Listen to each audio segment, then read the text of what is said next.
Welcome to you all. In this video we are going to discuss about the transcription process. Before going in detail about the transcription process, we are studying about the structures of tRNA, ribosomal RNA and messenger RNA. This is the figure which is the expression of the genetic information by transcription. So here this is double-stranded DNA. It undergoes transcription and we are going to get tRNA, ribosomal RNA and messenger RNA. DNA is having two strands. One acts as a template strand, another acts as a non-template strand. On the template strand of DNA, RNA are synthesized only from selected genes. Hence, we can say that the transcription process is called as selective transcription. The product formed from transcription is called as a primary transcript.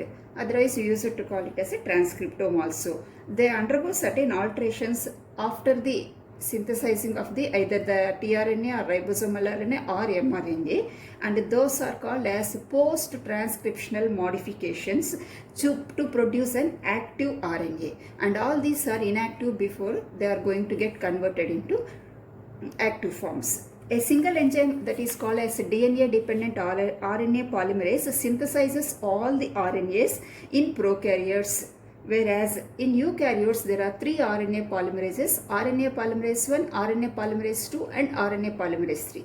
This is the figure depicting the transcription process in eukaryotes.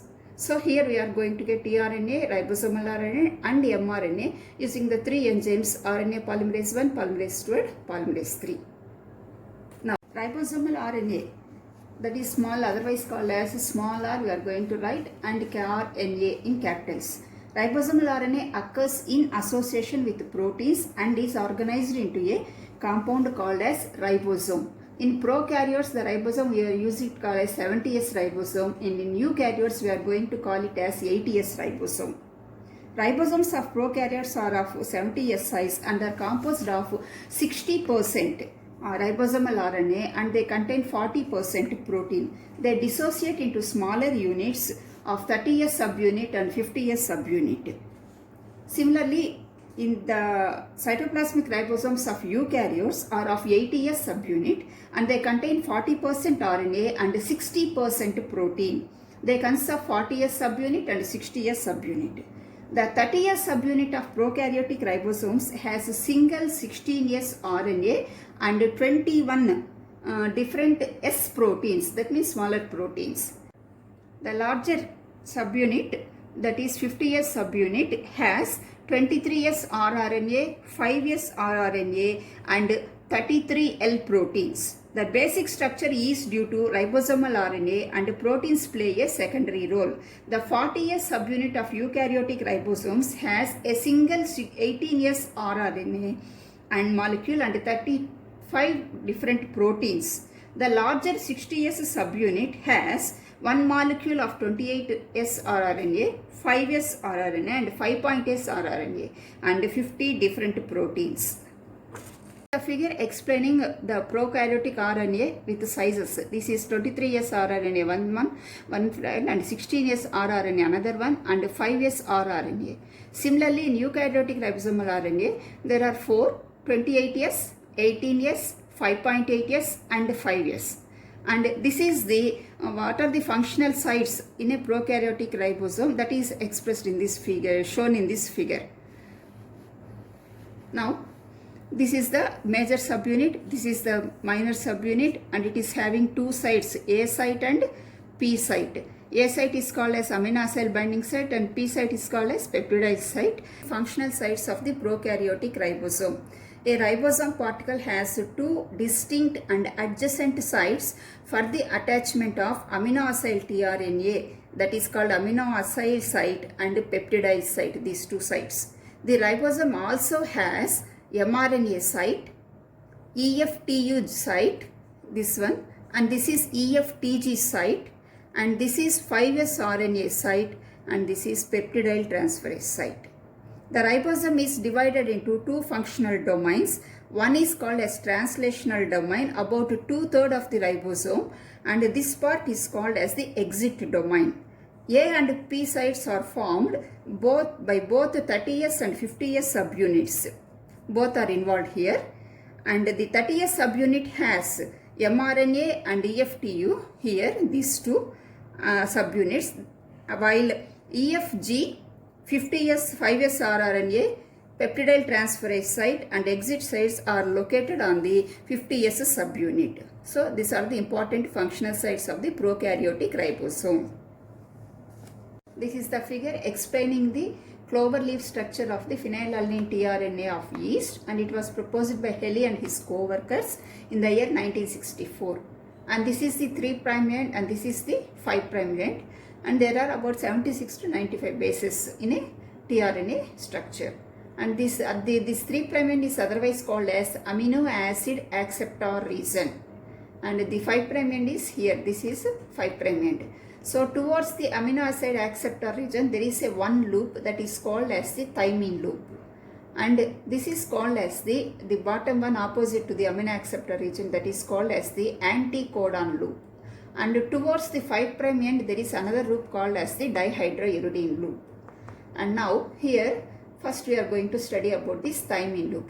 This thymine loop, here there are bases in between G and C, A, U, C, G, A, U, like this. So there are, now we are going to study from this amino acid acceptor region, and here 1, 2, 3, 4, 5, 6, 7. There are 7 paired bases in the first region, that is called as the in between the 3' and 5' ends. And here after crossing this one, here we are going to observe in the thymine loop, before forming the loop, here there are 4 paired bases. After that there are 7 unpaired bases in this loop structure, 7 unpaired bases, and this is called as a thymine loop. This structure is called. And next to this thymine loop there is another loop called as the anticodon loop. Here also there are 5 paired bases, and here there are 7 unpaired bases. Here also 7 unpaired bases, here also 7 unpaired bases, and this is called anticodon loop. In between the anticodon loop and the thymine loop there is an extra loop called as a variable number of unpaired bases are present in that group, extra loop. The next one is after the anticodon loop there is another loop called as dihydrouridine loop, and here also there are 4 base pairs, and here there are 8 to 10 unpaired bases are there in this dihydrouridine loop. And now the amino acid acceptor region accepts the amino acids, and the thymine loop serve as a ribosome attachment region. The anticodon loop contains anticodon nucleotides. They vary from one tRNA to another, these 3. Here these 3 next. Then the dihydrouridine loop, it serves as a amino acyl synthetase recognition region. So each loop has a specific significance. The encoded bases which are shown here in circles, they are in the same position in all the tRNAs. So this is about the tRNA structure. So if you carefully observe, here there are 7 based pairs, here there are 5, here 4, here also 5, 7, 5, 5, 4 base pairs, and unpaired bases are here 7, here also 7, and here 8 to 10 unpaired bases. Likewise we have to remember while drawing this structure. And here at the 3' end there is CCA sequence at the amino acid acceptor region. This is the most important point you have to write down, at the amino acid acceptor region. And at the 5' end always there is a guanine group. So these 2 points you have to remember. Now we completed the transfer RNA structure. Now it is regarding the bacterial RNA, mRNA, that is prokaryotic mRNA, and this is regarding the eukaryotic mRNA. So there is some basic difference between the prokaryotic mRNA and eukaryotic mRNA. Here at the initiating codon, the AUG, sometimes it may be GUG or UUG, rarely. And there is a termination codon, there the sequence is UAA, UAG or UGA. And this in between these two, that region is called as a coding region. And here there is another initiating codon. In the here it is called as intercistronic region. And here and there is another termination. In between these two, this is also a coding region. That means in between the initiation and termination, the regions are called as coding regions. In between the termination here, these two, first point and second strand, there is intercistronic region. And the 5' end is called as the leader end, it is called as the trailer end. So the 5' leader contains Shine-Dalgarno sequence, which is untranslated. That means AGG, AGG. That is called as the Shine-Dalgarno sequence. Initiating codon is AUG generally. Rarely GUG or UUG. Codon region. This is codon region. This is also codon. Termination codons. Here UAA, UGE and UGA. And intercistonic region is there here. Termination codon contains UAA, UAG and UGA. And there is an intercistonic region in the bacterial mRNA. The 3' end is called as a trailer end. Both 5' and 3' here both are untranslated. So basically what we have to remember in a prokaryotic mRNA means at the 5' end, which is untranslated, contains Shine-Dalgarno sequence. And second point is intercistronic region is there in the prokaryotic mRNA. And both are untranslated. These 3 points you have to remember. Whereas in eukaryotic mRNA, the 5' at the 5' end there is a cap. At the 3' end there is a poly A tail. So cap formation is there at the 5' end, tail formation is there at the trailer end.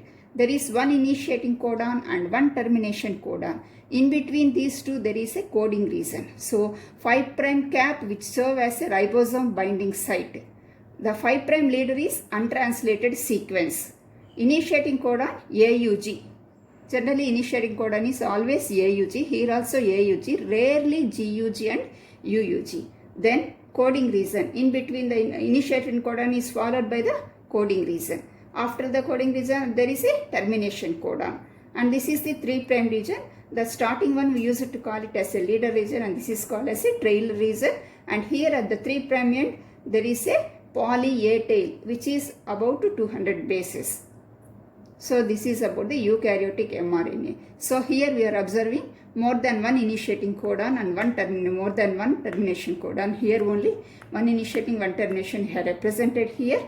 There is no intercistonic region in eukaryotic mRNA, whereas intercistonic region is there in bacterial mRNA. So these 2 points you have to remember. This is the basic difference between the prokaryotic mRNA and eukaryotic mRNA. Now we will move to the transcription process.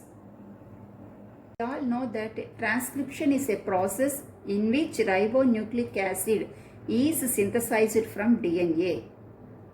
And this ribonucleic acid which is synthesized from DNA, the enzyme required for this transcription process is called as DNA dependent RNA polymerase. This is the structure of the prokaryotic RNA polymerase, and this part is called as the core enzyme. This core enzyme contains 4 subunits: alpha, 2 subunits of alpha, 1 beta and another one is beta prime. Beta subunit binds to the incoming nucleotide, and whereas beta prime subunit binds to the template strand. And these 4 subunits combined together is called as a core enzyme. When the sigma factor binds to the core enzyme, then only it gets activated, and now this whole structure, that means core enzyme along with sigma factor, is called as holoenzyme. Now this holoenzyme plays an important role in the transcription, that means initiation of the transcription process. Now this is the structure regarding the how the promoter region RNA polymerase binds here, etc. So these are the, see here, this is +1, this is upstream region, and here this is the start of the transcription process here. So this direction is called as the upstream of the transcription process. So -5, -10, -15, -20, these are the base pairs number, -25, -30, -35, -40. Here there are 2 important boxes we are represented here in a box like structure, and one at the minus 10 is called as TATAAT. It is called as Pribnow box. So at the 10th position actually there is a T. So TATAAT. And here at the minus 35 sequence, here there is another box that is called as the minus 35 sequence itself. We are going to call them as, there is no other name here, TTGACA. Here G is at the minus 35 position. So this is called as the site of the melting DNA, the importance of this site. And this is called as the initial contact of the holoenzyme. So this holoenzyme first touches this sequence. And these two, the sequences within the prokaryotic promoter region that are recognized by the RNA polymerase holoenzyme. So these two sequences identifies the RNA polymerase holoenzyme. So now then first it touches here, and then it will bind there, and here the transcription process starts, and here it is shown as +1. So this is about the structure of the prokaryotic promoter region. So if we are thorough with this concept, and we can easily understand the initiation of the transcription process. So this is the simplest figure which is explaining the transcription process in prokaryotes. And here this is the double stranded DNA, and this is the first we are going to write 5' end and 3' end to the upper strand, and to the lower strand we are representing with 3' end and 5' end always. And the starting point at the 5' end we are calling it as a promoter site. That is the figure what now we have just studied, and in between that this range is called as the transcriptional unit, and this is the termination site. Now the lower strand we are calling it as a template strand, and the upper strand is called as the non-template strand. So like that we have to remember.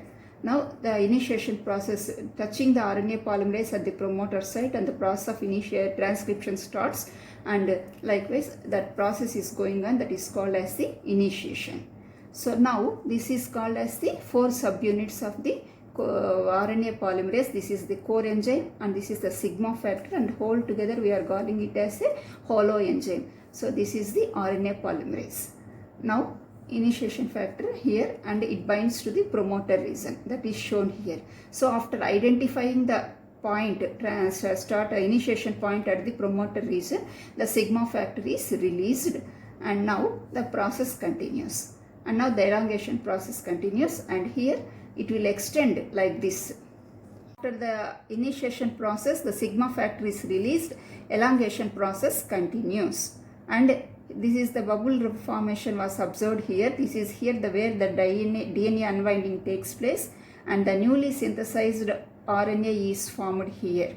So this is the pink color one shown here is the newly synthesized RNA, and these are the subunits of the core enzyme.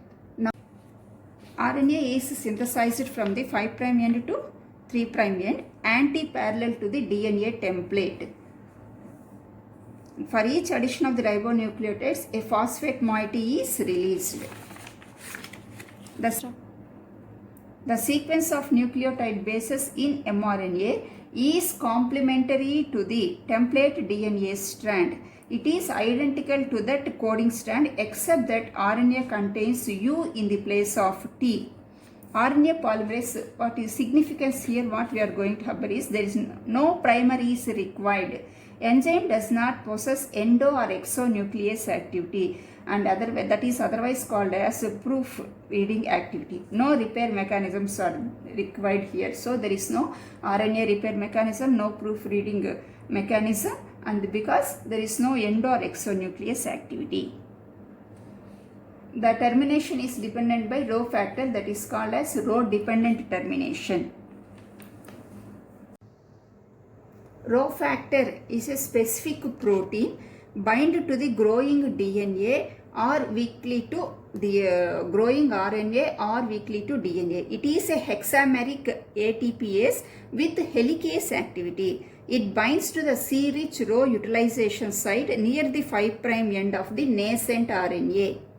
The ATP-dependent helicase activity of Rho separates the RNA-DNA hybrid helix, causing the release of RNA. So because of the dependence of the rho factor during this termination process, this termination is otherwise called as rho dependent termination. This is about rho independent termination. In most of the prokaryotic genes, the sequence of DNA template generates a nascent newly synthesized RNA that is self-complementary. This is due to the presence of palindromes in base sequence of DNA. When we read in this direction, A, G, C, C, C, G, C. A, G, C, C, C, G, C. See here T, C, G, G, G, C, G. T, C, G, G, G, C, G. So this type, when we read in the forward direction or backward direction, we can say that the type of sequence is called as palindromes. So this is the nascent RNA which is complementary to the template strand. So here T, C, G, G, G, C, G. So here A, G, C, C, C, G, C. Strand here the sequence is C, G, C, C, C, G. So in the RNA, newly synthesized RNA, the sequence here is G, C, G, G, G, C. So opposite to U there is U. So because this is RNA and this is DNA. So this is template strand, this is untemplate strand. Now a hairpin loop is formed here from this newly synthesized nascent RNA that we are going to see now. So this is due to the presence of the palindromes in base sequence of DNA. This allows the RNA to fold back on itself, forming a GC rich stem plus a loop. Here a loop. This is called as a hairpin loop. Beyond the hairpin loop, the RNA transcript contains a string of U's at the 3' end. The bonding of U's to the complementary A's of the DNA template is weak. It signals the core enzyme to leave the DNA duplex. This facilitates the separation of the newly synthesized RNA from its DNA template as the double helix zips up behind the RNA polymerase. So the newly synthesized RNA here folds to form a hairpin loop that is important in the chain termination. So that is shown here clearly. So this type of one is observed in rho independent termination. There is no factor here because of the hairpin loop formation, termination occurs, and hence this type of termination is called as rho independent termination. In this video, we have studied about the tRNA structure, ribosomal RNA, messenger RNA, and transcription process in prokaryotes. In the next video, we are going to study in detail about the transcription process in eukaryotes along with post-transcriptional modifications such as splicing, capping, and polyadenylation. Thank you.